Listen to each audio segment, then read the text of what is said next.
représentation des visiteurs.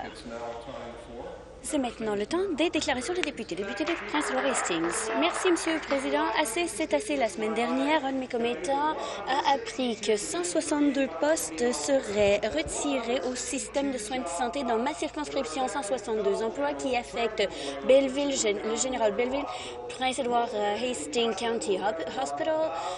Ça affectera des centaines de patients ainsi que leurs familles. 162 emplois qui sont perdus, qui incluent certains soins de première ligne, par exemple les infirmières praticiennes, mais ça affectera aussi les gens de l'entretien, par exemple. Monsieur le Président, le vice-président de l'Association des soins de santé de l'Ontario a dit que de diminuer les services met à risque la santé des patients.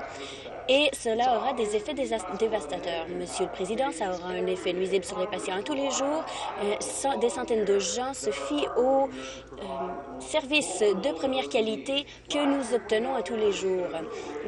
L'an dernier, nous avons vu une note de 99,9 % de qualité de leurs services, mais à Trenton, à Belleville et au comté de Prince-Édouard, il n'y aura pas d'amélioration puisqu'il y a des compressions faites cette année. Nous avons vu des compressions à chaque année qui ont été forcées sur les soins de santé communautaires et à un moment donné, il faudra poser la question combien d'emplois est-ce que nos hôpitaux, que notre population peut donner avant de voir qu'il n'y aura plus d'hôpital. Monsieur le Président, la réponse à cette question, c'est qu'il ne faut plus avoir de compression. Député de London West. Merci, Monsieur le Président. En fin de semaine, j'ai eu le plaisir d'aller au gala de l'Université de Western et de l'Association des musulmans. C'était le premier gala de ce genre qui a amené une centaine de personnes de différentes associations musulmanes, Monsieur le Président. Et il y a eu aussi beaucoup de membres de la collectivité qui ont participé. J'applaudis les efforts de ces jeunes qui veulent faire la promotion de la compréhension interculturelle et de se débarrasser des stéréotypes. Les revenus qui sont attirés par ce gala seront réinvestis au sein de la collectivité. Nous voulons encourager la communauté à communiquer avec les musulmans et les musulmans à communiquer avec la communauté. Monsieur le Président, on voit la diversité ici au sein de la communauté musulmane. Avec l'attention du monde qui est concentrée sur la violence horrible de Paris, les efforts des associations musulmanes de l'Ouest ont un sens significatif, c'est-à-dire qu'il faut être coude à coude afin de combattre les stéréotypes et voir les attaques de Beyrouth et de Paris comme une misappropriation de la religion musulmane. Et je veux donc féliciter les associations musulmanes dans les campus et écoles à travers partout en Ontario. De parler, c'est la meilleure façon de battre la peur. Je suis heureuse d'appuyer ces associations. Désolée, c'est la députée de London West, non pas de London Sud. Merci. Député de Glengarry Prescott Russell. Merci. Président, samedi soir, j'ai eu l'opportunité d'être présent au tout premier gala de reconnaissance des gens de cœur. Speaker, on Saturday night, I had the privilege.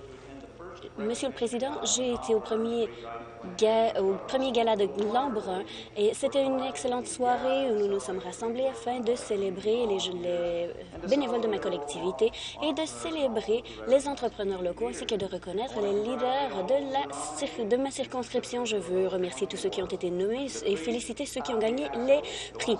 Accessibilité pour les personnes handicapées de l'Ontario, Patrice Dagenet.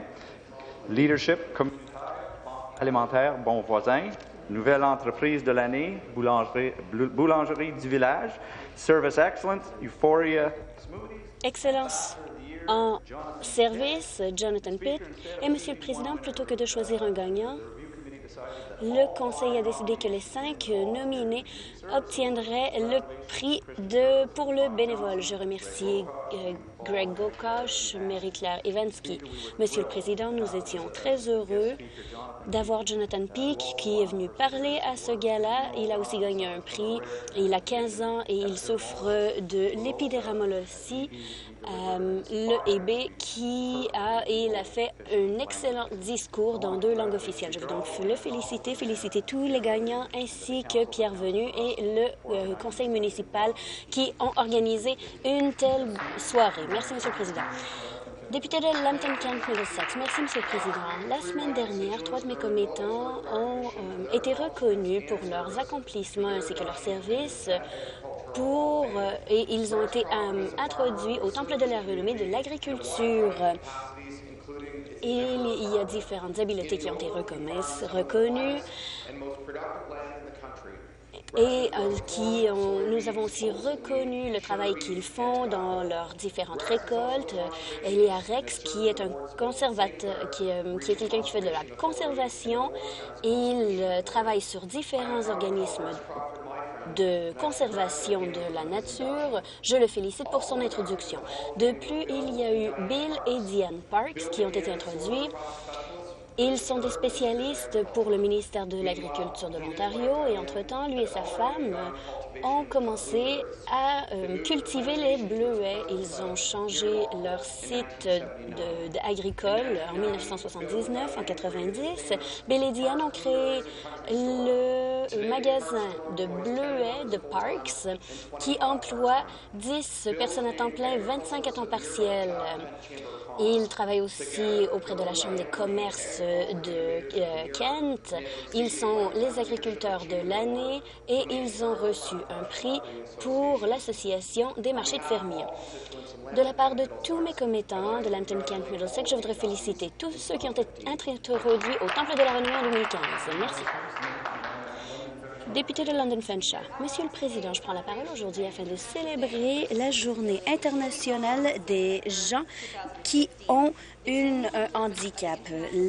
Cette journée pour les personnes handicapées a été proclamée en 92 par les Nations unies et son Assemblée générale. Cette date est le 3 décembre et veut reconnaître les gens qui ont de la difficulté à se déplacer et fait la promotion des droits et de la dignité de ces personnes. Nous voulons aussi sensibiliser les gains qui peuvent être obtenus par l'emploi des gens qui souffrent d'un handicap dans tous les aspects de la vie. Nous voulons nous assurer que ces personnes soient engagées dans la société, bien qu'ils font toujours face à différents défis. Par exemple, le logement abordable, c'est un problème. Lorsqu'une personne a un problème de développement mental. Et la semaine dernière, le député d'Essex a soulevé le manque d'application de la loi pour l'accessibilité qui, au cours des 10 dernières années, a été ignorée par le gouvernement. Et enfin, il y a le problème des troubles mentaux. Je suis heureuse de déposer un projet de loi qui réglera plusieurs problèmes dans le système de soins de santé mentale et qui allégera les stigmatismes qui entourent ces troubles. Au cours de cette journée, Monsieur le Président, j'espère que ce gouvernement enfin donnera à ces individus le respect qu'ils méritent plutôt. Député d'Ottawa-Sud, merci, Monsieur le Président. Noël est arrivé plus tôt pour Ottawa aujourd'hui. Le 22 novembre restera plutôt au cœur des gens. À jamais, nous avons vu le toucher final qui a attiré la victoire et qui a amené une fin à la sécheresse de 34 ans à Ottawa. La foule a vu une excellente partie de football. J'étais là avec mes 2 fils au cours de plusieurs années. J'entends Hamilton ici qui crie de l'autre côté. Le football a amené la communauté ensemble. Félicitations à tous ceux qui sont en lien avec l'organisation afin de gagner pour la 2e année. Je remercie tous les partenaires qui ont travaillé de façon acharnée afin d'amener une excellente équipe à Ottawa. Les Red Blacks sont une grande stimulation pour l'esprit d'Ottawa. Il y aura beaucoup de parties de fêtes en fin de semaine pour la Coupe Grey. Et tout ce que je veux dire, c'est aller de l'avant, le rouge et noir. Député de Simcoe Grey. Monsieur le Président, je prends la parole aujourd'hui afin d'encourager les députés de cette Chambre à observer la première journée de l'arbre de Noël le 5 décembre. C'est la première fois que nous allons célébrer cette fête qui a été proclamée par un projet de loi qui a été adopté l'an passé. Et c'est une fête qui sera célébrée le deuxième samedi de chaque année. Ça fait partie de notre tradition des fêtes, mais les arbres de Noël sont aussi très importants pour l'industrie. Nous voyons différentes fermes de production d'arbres de Noël qui sont très importantes, qui amènent des milliers de dollars dans le secteur de l'économie. Et c'est quelque chose qui est aussi très important pour l'environnement. Selon les agriculteurs d'arbres de Noël dans l'Ontario, ils sont essentiels pour la vie sauvage, ils diminuent le monoxyde de carbone et sont aussi utilisés pour différentes constructions. Monsieur le Président, ces arbres sont très importants dans notre vie et j'encourage donc tout le monde à acheter un vrai arbre afin d'appuyer notre économie et l'environnement. En terminant, je voudrais remercier Fred Somerville, Shernon Brennan, pour le travail qu'ils font ainsi que l'aide qu'ils m'ont donnée afin que la journée de l'arbre de Noël devienne une réalité. Merci. D'autres déclarations de députés? D'autres déclarations de députés? Député de Northumberland, Quinte West. Député d'Etobicoke Lakeshore. Merci, Monsieur le Président. Je prends la parole aujourd'hui pour partager avec les députés un tour de la Fiat Chrysler à Etobicoke. C'était une tournée que j'ai faite d'une installation qui a été construite en 1942 pour l'effort de guerre et qui a été achetée par Chrysler en 1954 afin de faire des pistons et d'autres éléments de moteur.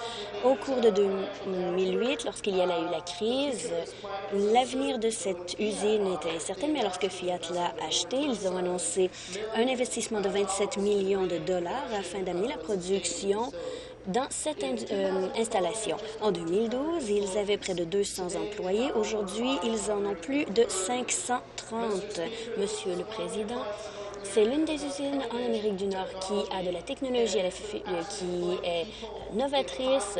Ils engagent des gens qui ont d'excellentes habiletés spécialisées. On montre que l'innovation et la réussite en Ontario sont possibles lorsque nous investissons dans notre population. Je suis tellement fière de cette installation. Les employés là-bas transcendent les générations. Certains sont des grands-pères et certaines personnes font partie de la communauté et ils marchent pour venir au bureau et c'est un exemple de l'Ontario et de son excellente réussite.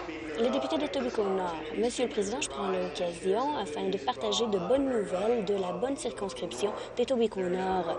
Et il y a beaucoup de choses qui se passent. Et premièrement, évidemment, nous sommes très fiers de faire partie de l'élargissement qui se produira à l'hôpital d'Etobicoke Général. Je ne suis pas censée parler de l'investissement, mais ce sera 200 000 $ et plus. Nous triplons, quadruplons l'espace dans cet hôpital. Il y aura aussi de nouvelles installations, par exemple une nouvelle unité de diagnostic cardio-respiratoire, des salles d'urgence, des salles d'accouchement, la dialyse, les soins mère-enfant. Et j'ai bien hâte aussi, évidemment, d'y être pour l'ouverture. Nous avons été à différentes cérémonies, par exemple les coupées de ruban, etc. Et nous sommes heureux. Nous serons très heureux lorsque cette installation sera officiellement ouverte. Et je vais aussi partager quelque chose d'excellent pour le Collège Humbert et le développement qui fait partie du gouvernement de l'Ontario. Nous avons donné un financement d'environ 90 millions de dollars. Il y aura un nouveau centre étudiant et que le train léger sur rail de Finch arrêtera à ce campus. Ce sera le stop final. Et donc, que l'on parle de transport en commun, l'éducation, les soins de santé, Etobicoke va de l'avant. Merci, Monsieur le Président. Je remercie tous les députés pour leur déclaration.